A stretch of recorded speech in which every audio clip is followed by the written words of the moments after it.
निम्नलिखित में कौन सा समाजशास्त्र के पूर्व इतिहास से संबंधित नहीं है? पहला, राजनीतिक दर्शन। दूसरा, इतिहास का दर्शन। तीसरा है जैविक विकास के सिद्धांत। चौथा है सामाजिक और राजनीतिक सुधार आंदोलन और औद्योगिक क्रांति। इसमें सही ऑप्शन है जैविक विकास के सिद्धांत। जैविक विकास के सिद्धांत डार्विन ने दिए थे और यह समाजशास्त्र विज्ञान की पूर्व इतिहास से संबंधित नहीं है। निम्नलिखित में से कौन समाजशास्त्र के उद्भव के बौद्धिक स्रोत माने जाते हैं? बौद्धिक स्रोत माने जाते हैं इतिहास का दर्शन और सामाजिक सर्वेक्षण। समाजशास्त्र के आविर्भाव के मूल में 18वीं सदी के यूरोप की सामाजिक, आर्थिक, राजनीतिक और बौद्धिक पृष्ठभूमि का महत्वपूर्ण हाथ था। इसमें प्राथमिक रूप से औद्योगिक क्रांति तथा फ्रांस की क्रांति का विशेष महत्व था। सामाजिक कारक जो थे वो फ्रांसीसी क्रांति और औद्योगिक क्रांति ही बौद्धिक कारक को आगे निर्धारित करता है। समाजशास्त्र उद्भव में बौद्धिक स्रोत का विशेष योगदान रहा है। इसके अंतर्गत सामाजिक सर्वेक्षण पद्धति, सांख्यिकीय पद्धति, ऐतिहासिक पद्धति इत्यादि अनेक पद्धतियों का योगदान है। किस देश में समाजशास्त्र शब्द का प्रतिपादन हुआ? तो समाजशास्त्र शब्द का प्रतिपादन फ्रांस में हुआ था, क्योंकि जो अगस्त कॉम्टे जी थे वो फ्रांस के थे। समाजशास्त्र शब्द का प्रतिपादन फ्रांस में हुआ। प्रत्यक्ष और प्रत्यक्षवादी दर्शन के जन्मदाता अगस्त कॉम्टे को समाजशास्त्र का पिता कहा जाता है, जो फ्रांस के निवासी थे। अगस्त कॉम्टे ने ही सोशियोलॉजी शब्द की रचना वर्ष 1838 में की थी। यद्यपि वे ही पहले व्यक्ति नहीं थे जिन्होंने समाज के बारे में समाजशास्त्रीय ढंग से सोच विचार किया था।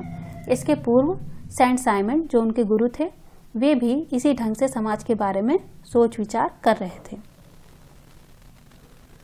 निम्नलिखित में से कौन सा समाजशास्त्र के उद्भव का प्रमुख कारक नहीं है?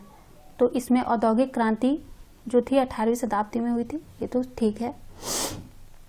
प्रबोधन, फ्रांसीसी क्रांति, ये सब संबंधित है समाजशास्त्र के उद्भव से। और वैश्वीकरण इससे संबंधित नहीं है। वैश्वीकरण तो आज की वर्तमान समाज की स्थिति है। वैश्वीकरण समाज के उद्भव का कारक नहीं है। सामाजिक, सांस्कृतिक, आर्थिक एवं राजनीतिक संबंधों के अपने राष्ट्रीय राज्य से परे वैश्वव्यापी स्तर पर विस्तृत विस्तार की प्रक्रिया को ही वैश्वीकरण का नाम दिया गया है। एंथनी गिडेंस ने लिखा है कि विश्वव्यापी आधार पर सामाजिक संबंधों को घनिष्ठ बनाने का नाम ही वैश्वीकरण है। यहाँ ये एंथनी गिडेंस की जो परिभाषा है विश्वव्यापी आधार पर, यह बहुत ही महत्वपूर्ण है, इसीलिए मैंने इसमें इम्पोर्टेंट का टिक लगाया है। सामाजिक संबंधों को घनिष्ठ बनाने का नाम ही वैश्वीकरण है। 1976 में अमेरिका के येल विश्वविद्यालय में समाजशास्त्र के अध्ययन के निर्देशन में आरंभ किसने किया था? इसका उत्तर है जी समनर ने किया था। ये क्वेश्चन बहुत रेयर है और बहुत आसान भी है, बेसिक है और किसी किसी को पता भी नहीं होता है। तो इसका उत्तर है जी समनर ने किया था। वर्ष 1876 में अमेरिका के येल विश्वविद्यालय में समाजशास्त्र का अध्ययन जी समनर के निर्देशन में आरंभ किया गया था। वे अपने जीवन के अंतिम 2 वर्षों में अमेरिकी समाजशास्त्री परिषद के अध्यक्ष भी रहे थे। समाजशास्त्र की विषय वस्तु की रूपरेखा को किसने प्रस्तुत किया था? समाजशास्त्र की विषय वस्तु को एलेक्स इंक्लेस ने प्रस्तुत किया था।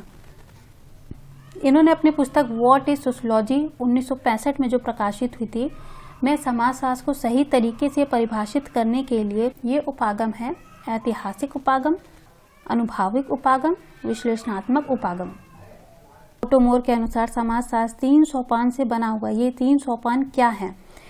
विश्वकोशी, उद्विकासी और प्रत्यक्ष विज्ञान, ये इनके 3 सोपान हैं। कौन से हैं? विश्वकोशीय, उद्विकासीय, प्रत्यक्ष विज्ञान।